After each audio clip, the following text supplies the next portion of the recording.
Hello everybody, my name is Dratnos and welcome to part 2 of my Assassination Rogue PvE guide, Azerite Traits.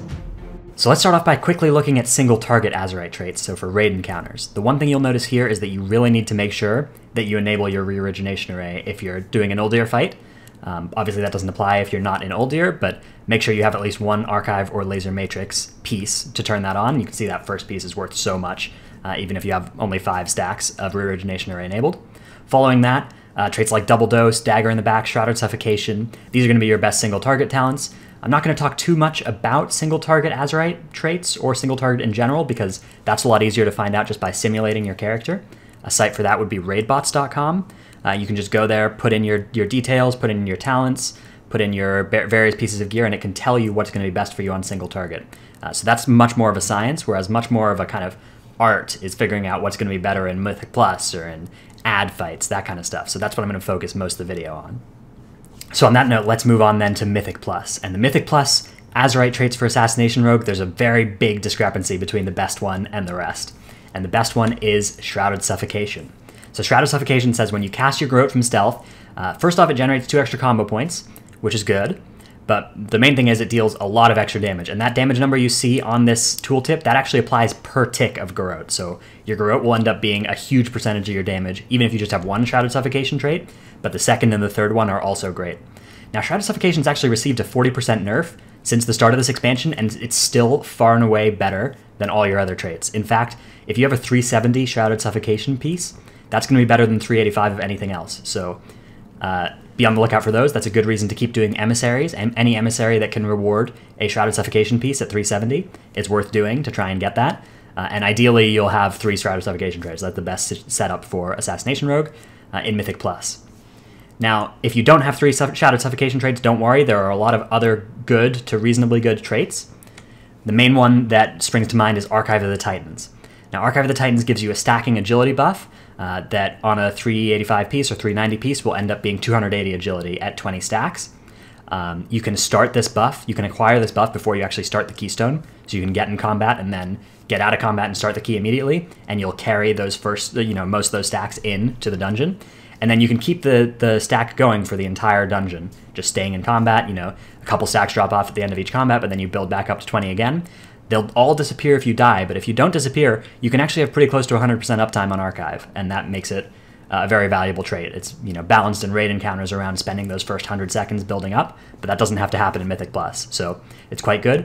One other reason you'll see a lot of people running Archive is that it's one of the easiest traits to get 385 or 390 pieces of, because you can get it from Mythic Uldir and you don't have to roll the dice on getting it from, say, your Mythic Plus box or your PvP box. Alright, so let's move on to the B tier now. And the first trait in the B tier is Scent of Blood, which is a similar trait to Archive of the Titans in that it's just stacking agility, but instead of the agility stacking every second, it stacks for each rupture you have out. So obviously, it scales better with more targets. It's worse than Archive on single target, better than Archive on 3 or more targets. Other traits that I'd put in the B tier are just the kind of generic stat increasing traits. So things like Swirling Sands, Blightborn Infusion, all that kind of stuff.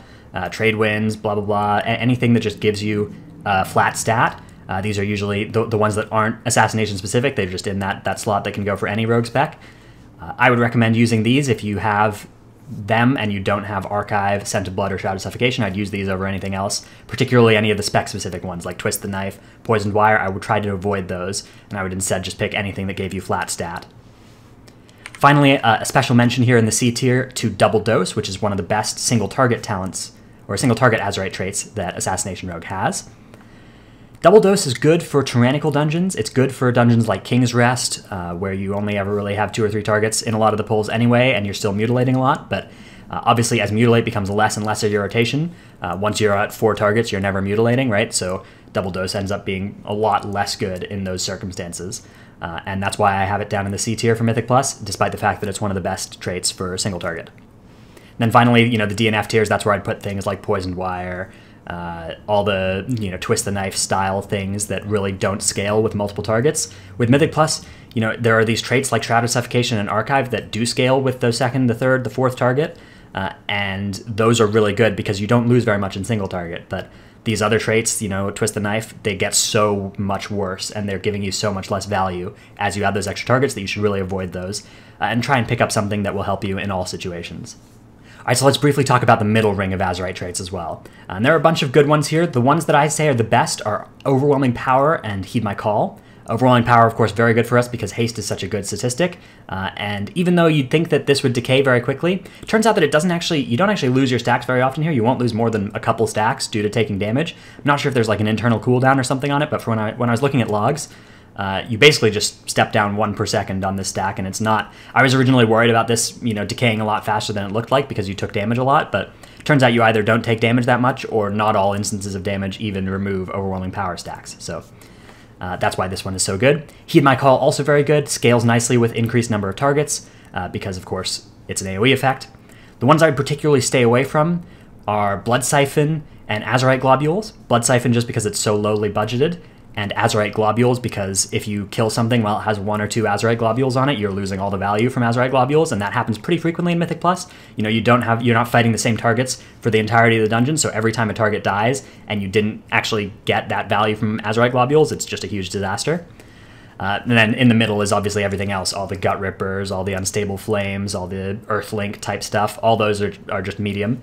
I would pick them, obviously, between the ones I like and the ones I don't like.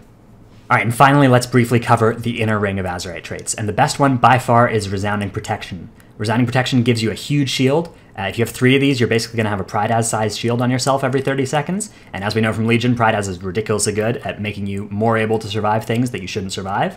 And that's just incredibly useful. It's way more useful than everything else you can get in the inner ring. Special mention, though, does also go to Vampiric Speed. Vampiric Speed is going to trigger a lot over the course of a dungeon because you're going to be killing so many pieces of trash and so many ads and boss fights that those are going to give you a ton of healing, ton of speed throughout the course of a dungeon, so that's worth mentioning too. But really, Resounding Protection, way better than all the rest. Get that if you can. Thanks for watching part 2 of my Assassination Rogue PvE guide, Azerite Traits. Coming out soon, we're going to have stats, we're going to have trinkets, we're going to maybe do Uldir, like boss by boss guide to that, then we'll do rotation, we'll do advanced damage optimizing tips, we'll do utility abilities, how to maximize those, particularly in Mythic Plus. So yeah, that's kind of the plan for this. Should be maybe a 10-part guide when we're done. But you can check out the other videos on my channel and stuff. Got similar content to this one, so if you found this useful, those might be also to your liking. Remember to subscribe so you'll get notified when new stuff comes out from me. And also remember, if you have a rogue in your guild that does low damage or dies a lot or is wondering what to do, maybe send them my way and they'll learn a thing or two. Thank you, and I'll see you in the next one.